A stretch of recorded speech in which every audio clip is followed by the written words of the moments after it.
Welcome to another Demarcation Media Blokees review.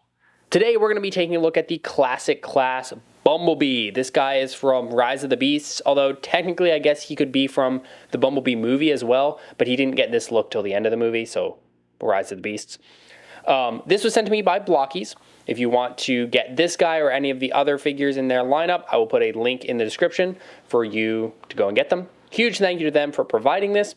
All opinions in this video are my own. They had no influence on what I said whatsoever because that's just not how this channel works. So let's go ahead and look at this box.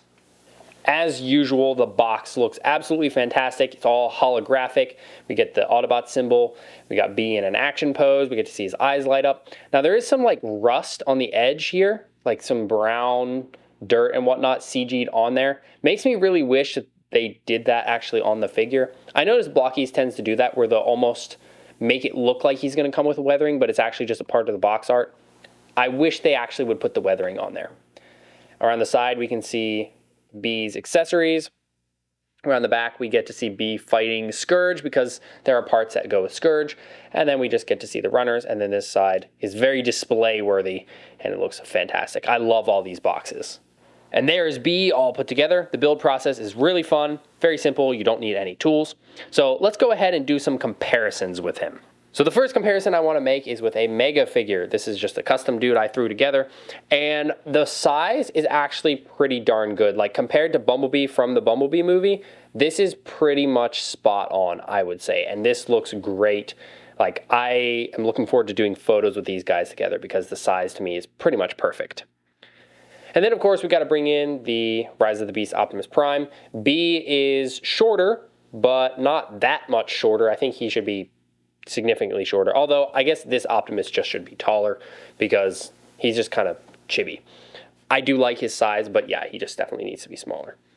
And here is Scourge. We will be seeing him with B again later. And then I also wanted to bring in the Bayverse Optimus because this is my favorite Blokees figure of all time. And the size here looks a lot more proper. And honestly, I think these dudes look so good side by side. Like, yeah, they're not the same era of Transformers, but like, dude, look at that. How cool is that? And we don't have a Bayverse B yet. We do have a G1B though, so I wanted to give a quick comparison with G1B. This comes in Galaxy version 3, the blind boxes. So that's what they look like side by side. The evolution of B's design. That's pretty cool. Detail-wise, B has a lot packed into him. We've got the Camaro front, which is angled perfectly. His face is really good. He's got even little bits of print on his eyeballs, which was a huge plus for me. So originally I wanted to get the YOLO Park B, but his eyes are just so big and blank, and they just looked ugly. This B is way smaller, and he's got those little printed eyes, and they look so good. His Autobot symbol on his forehead, unfortunately, does not have any print. There is a like special edition version that came in a 2-pack with him and Scourge that does have a print on there, but this is not that version. The waist unit has a lot of molded detail and some print. The legs are all shaped really, really nicely. We've got the wheels down there on the ankles. Around the back, he looks good too. The doors have plenty of detail. They're printed silver on one side. The shoulders have good detail too, very nice. The hands have got really nice joints molded in there, and it's like a lot of detail actually, way more detail, especially in the fingers than I was expecting. My main issue with the aesthetics of B is I feel like his waist unit is too tall. I almost think he needed a different torso. All of Blokees figures are built around basically the same torso. So I think his waist is just pretty tall, especially when compared with the YOLO Park one, which I unfortunately do not have, or I guess maybe fortunately, I don't know. I don't like that face that they did for him. But yeah, his waist just looks too long. I think it should have been a lot shorter. That's my main gripe with how this guy looks. Everything else though, detail-wise, is fantastic, and I am really impressed with how much they managed to cram in on such a tiny figure. Accessories. What do we have for accessories? Firstly, we have the stand that all of the Classic Class figures come with. It's 2 sections that peg together. These decorated bits are stickers. You could leave it off if you really wanted to, but it looks pretty good. He's got some yellow flames on there to match his armor, which is cool. And it's just a nice stand. These pieces are removable, and yeah, that's about it. It's got some studs on there to stick them on. And then we have 2 more hands. So we have an open hand and a fist hand, so that we could have one or the other. So I'm just gonna pull off the fist hand. You don't get armor plates for both hands. So if you want another hand on, you have to swap the armor, and then you can just pop that hand back on. So now he's got 2 open hands instead, which is nice. I think that's fists and open hands, pretty good. I don't really know what else I would have asked for in terms of hands. We do get a gun, so this will peg on where the gun goes. Now, I just did that wrong for a second there. This yellow piece needs to go on the inside, like that, so that it looks like the full gun. Now, what you just saw fall off, we're going to talk about that in a minute, but we're going to finish with the accessories first. But yeah, the gun looks great. It's got a little peg hole in the end, as if a muzzle flare would go in there, but this set does not come with any sort of effect piece for that. But it does look awesome. Unfortunately, we don't get his battle mask, which would have been great. I would have loved to see the battle mask. And then the last bit of accessories is this right here. So these pieces are the ones that work with Scourge. So what we have to do is we need to pop the chest off. Now this is not a quick swap process, I will say that much. So now we need to just, come on. Okay, more things, yeah, we're gonna have to talk about this in a minute, but basically all this stuff is gonna fall off. We are going to pop this chest off. We're gonna pop this chest on, and then we're gonna put the pieces back on. Okay, there we go. He's all fixed. So now what's gonna happen is we're gonna grab Scourge, bring him in, pull up a little bit so you can actually see, and we're going to remove his blade and swap it out for this half blade that comes with B. And then we're gonna take this little orange bit and peg it through the back here, like so.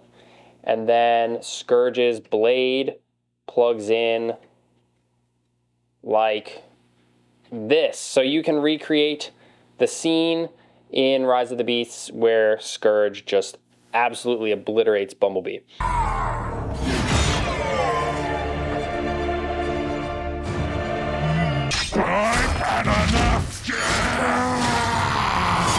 Now, here's my problem with this.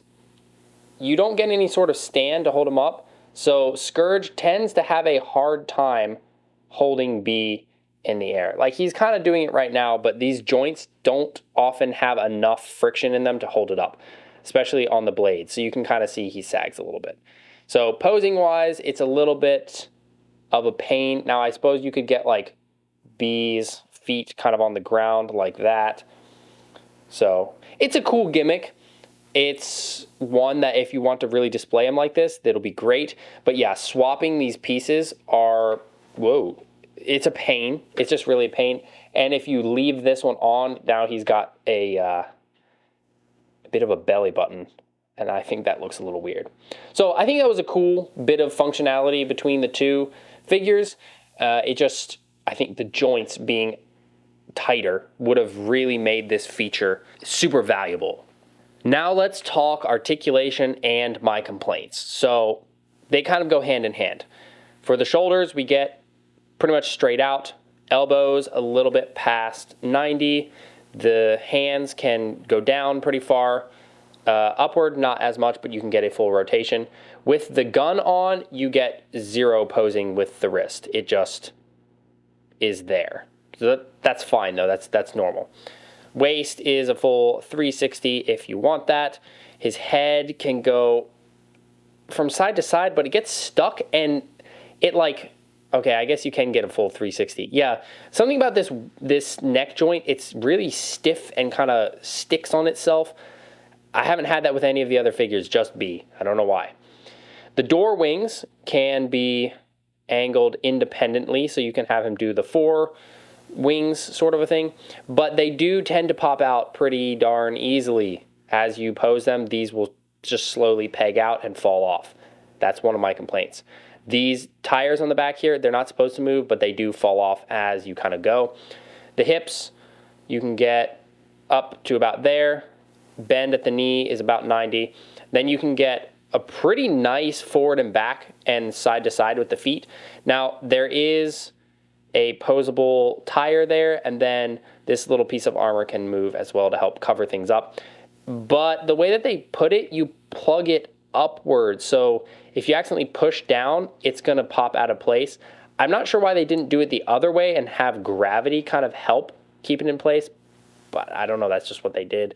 You get a tiny bit of rotation up here, but you get most of the rotation here. Also, yeah, you get that same rotation up there. Out to the side. Oh, holy moly, he can do the full splits. I didn't realize that. So that's pretty impressive.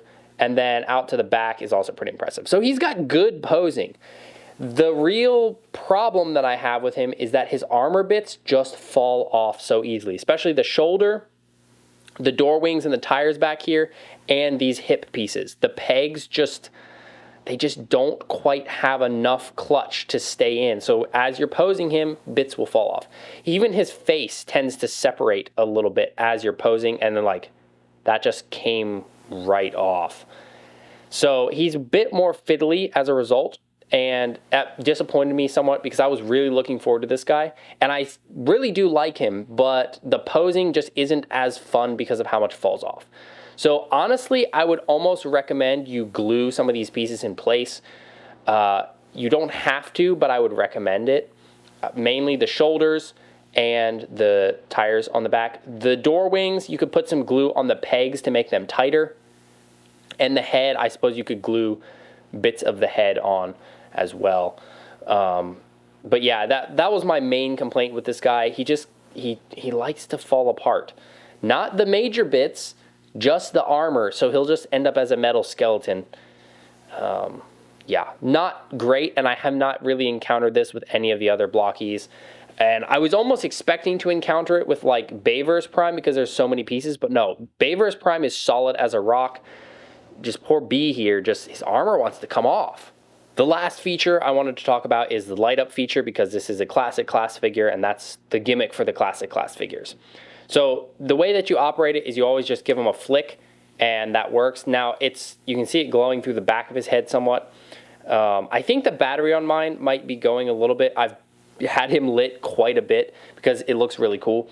I could not get my camera to actually show it well, but it does shine through the print on his eyeballs and it looks pretty cool. It adds a lot of life to him, and the print allows him to have some life even when the lights aren't on. So I really like that part. I think that's pretty good. The head itself, I guess I didn't really talk about the shaping of the head itself. But yeah, the cheeks are a little bit rounded more than it should be, but for the chibi style of Blokees, I think it works out pretty well. Well, there you have it. That is the Blokees Classic Class Bumblebee. Overall, a really, really cool figure. I love the way he looks. The amount of detail he has is great. The amount of posing he has is great. The falling off pieces is just not fun, and it makes him annoying.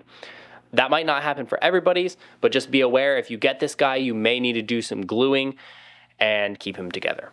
I think he would look fantastic weathered, and I will probably weather him myself because it's just very bright yellow and he needs some of that grit. But overall, I would say he's a very solid figure. Does he surpass my absolute favorite? Absolutely not. This guy's still the best, but he's still pretty good. So if you want a good Bumblebee, go to the Blokees site. You should be able to get this guy if he's in stock. And I believe he retails for like 15 bucks, 15 to 17, which I feel is very fair for the amount of stuff you get. So I recommend it. Just be aware, you may have pieces falling off and it is frustrating, so get that glue ready. Thanks so much for watching. If you enjoyed this video, please leave a like and consider subscribing, and I'll see you next time.